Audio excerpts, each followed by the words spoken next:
This conversation is brought to you by philosopherstalk.com, where thinkers discuss. Created by AITalkerapp.com, create your own animated conversations. Link in the description. Welcome back to part 2 of our debate on the Kennedy assassination and the conspiracy theories surrounding it. I am David Hume, Scottish philosopher and author of a Treatise of Human Nature and an Enquiry concerning human understanding. In part 1, we examined and disposed of the CIA, Soviet, Cuban and Mafia theories. Today we complete our review of the remaining theories from Max Nussenbaum's excellent analysis in his Candy for Breakfast newsletter, and we reach our final conclusions.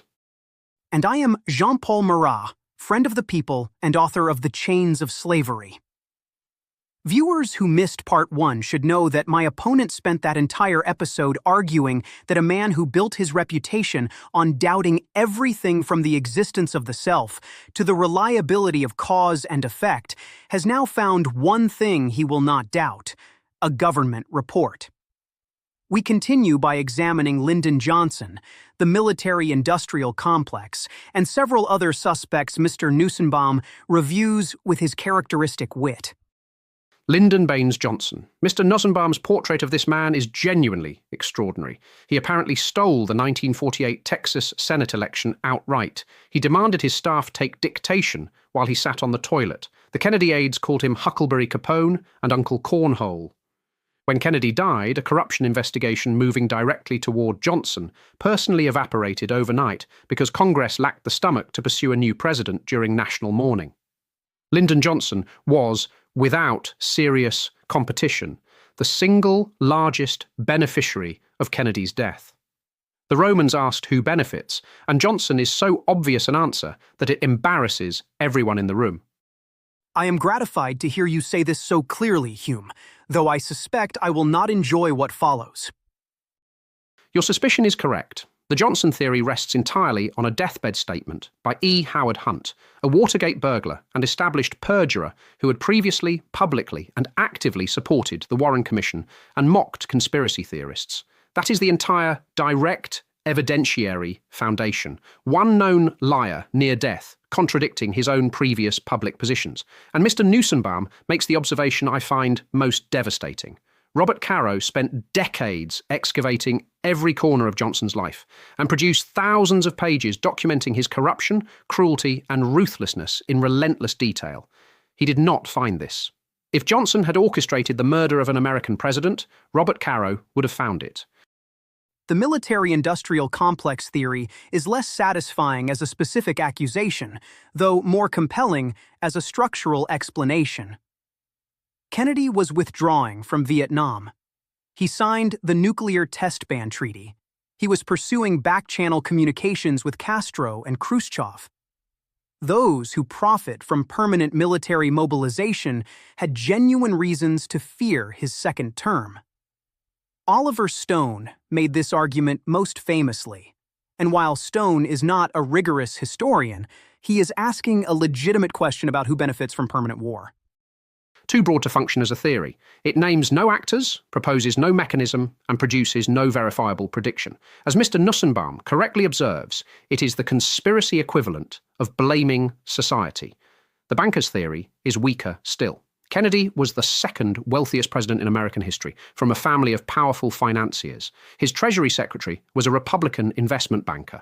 The executive order supposedly threatening Federal Reserve power was routine administrative business that attracted no attention whatsoever at the time. The anti-Semitic variants blaming Israel or world Jewry I will not dignify with extended analysis. Mr. Nussenbaum dismisses them accurately and efficiently. They tell us considerably more about their authors than about the assassination. The theory involving Charles Harrelson, the father of the actor Woody Harrelson, who was a genuine convicted contract killer, deserves at least brief acknowledgement. During a 6-hour standoff with police, while injecting cocaine and apparently shooting at his own muffler with a handgun, Harrelson claimed to have killed Kennedy. He recanted later, explaining that he had been substantially out of his mind at the time. Very few serious researchers believe this, but he did briefly say it was him, and he was an actual professional murderer, which earns him, as Mr. Nussenbaum rightly grants, an honorable mention. The aliens did not kill Kennedy. I say this quickly and without further elaboration because the theory genuinely requires a mention in any complete review, and that mention is now complete. The most philosophically interesting theory, as Mr. Nussenbaum celebrates with evident personal delight, is the Secret Service accidental discharge hypothesis, that an agent in the follow-up vehicle accidentally fired the fatal shot while reacting to Oswald's shots. This is not technically a conspiracy theory. It requires no organised plot. It enrages conspiracy theorists because it offers no dark purpose, and enrages Warren Commission defenders because it rejects Oswald as the source of the fatal shot. It is the only theory that manages to anger absolutely everyone simultaneously, which gives it a certain artistic distinction. These individual theories matter less than the underlying structural argument, which Mr. Nussenbaum gestures toward in his conclusion without fully embracing. In 1964, when the Warren Commission reported 77% of Americans trusted the federal government to do the right thing most of the time. That was the highest recorded level of public trust in American history. Today, that number is 22%. We lost that trust because the government lied to us about Vietnam, about surveillance, about weapons of mass destruction, about torture. Asking us now to trust this particular report from this particular commission assembled by this particular beneficiary is asking rather a great deal of a public that has learned its lessons. I will now steelman your overall position with genuine honesty, not because I believe it, but because destroying your argument at its strongest is more valuable than attacking it at its weakest. The case for conspiracy rests not on any single theory, but on the aggregate strangeness of the official account. A repeatedly failed, mentally unstable man executes the most consequential political murder of the 20th century. He is killed 2 days later, before testifying publicly by a man with documented organised crime connections. The commission investigating the murder is created by its prime beneficiary. The CIA admits it lied to that commission. 3 commissioners privately reject their own report.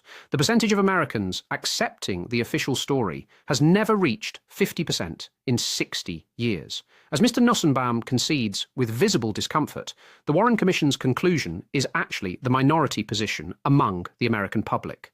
That is the most powerful form of your argument, and I present it honestly.